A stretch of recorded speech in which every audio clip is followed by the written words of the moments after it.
motives behind them. Kingston. The name Kingston derives from two words, Kingstown, referring to the monarch of England. It was founded in 1692 after the earthquake that destroyed Port Royal, and Kingston became the island's capital in 1872. Apparently, the British decided Kingston would be the capital not just because of its prime location, but because they needed somewhere to quickly relocate all the mischief from Port Royal. No one really admits it, but Kingston was basically the new home for trouble.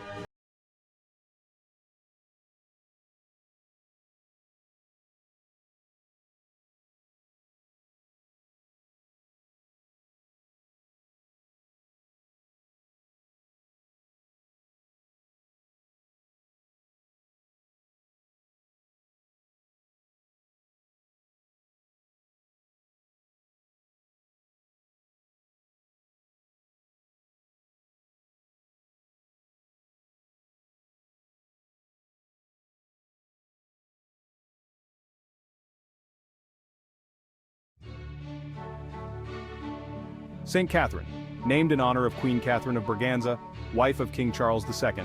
St. Catherine is home to Spanish Town, the original capital of Jamaica. Spanish Town was basically Jamaica's old money area before Kingston took over.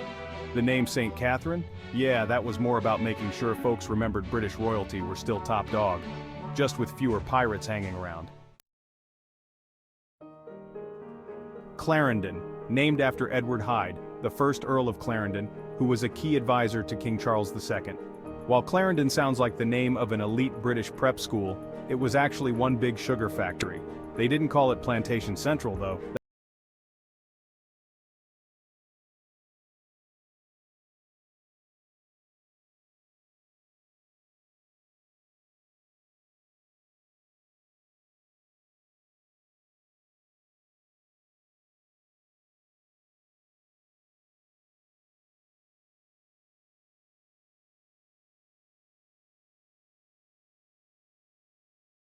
Golf courses.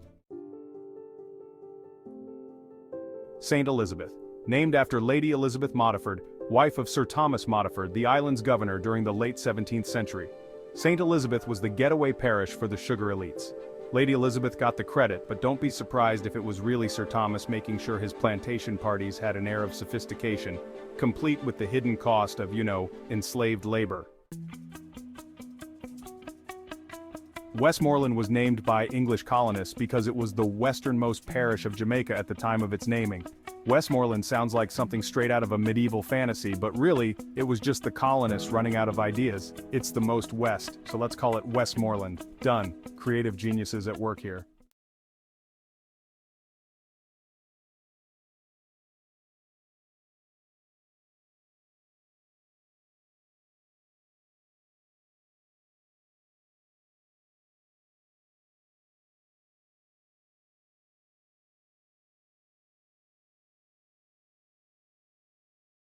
Keep that sugar coming. Named after the Duke of York, who later became James II of England. Montego Bay, its main town, was also an early hub for the export of sugar and slaves. St. James is a pretty name, but what it really says is, let's make sure the Duke of York gets his tribute, even though this place is all about sugar and revolt. Yep, St. James saw enough slave uprisings to make any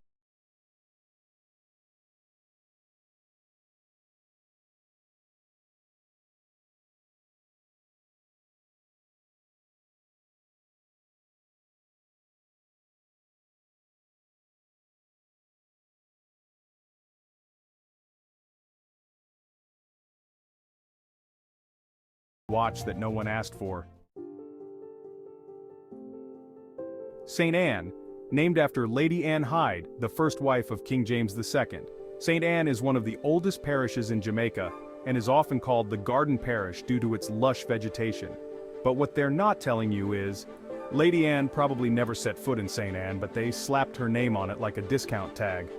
Really, it was all about land, bauxite mining, and the sweet, sweet greenery that could be turned into cash crops. Garden Parish sounds prettier than profitable dirt patch. Portland, named after the Duke of Portland, who was the governor of Jamaica from 1722 to 1726, But here's what they're not telling you. Portland wasn't just about beaches and rainforests, it was also about keeping an eye on the coast. You see, Portland had the Caribbean's best ocean view, ideal for spotting pirates, smugglers, and runaway slaves. Gotta protect those investments after all.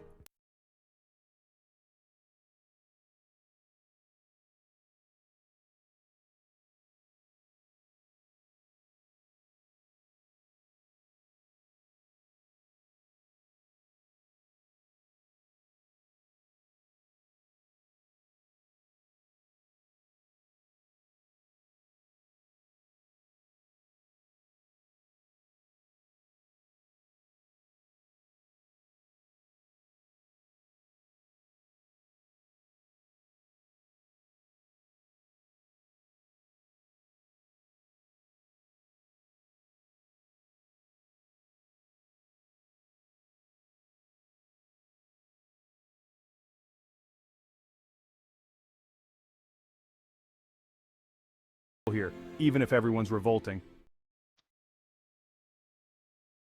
So there you have it, 14 parishes with fancy names that scream British influence but whisper, "We're here to make money and keep control." Sure, they tried to make it sound regal, but the real motivation behind these names was to claim ownership, manage plantations, and keep their eyes on the ground.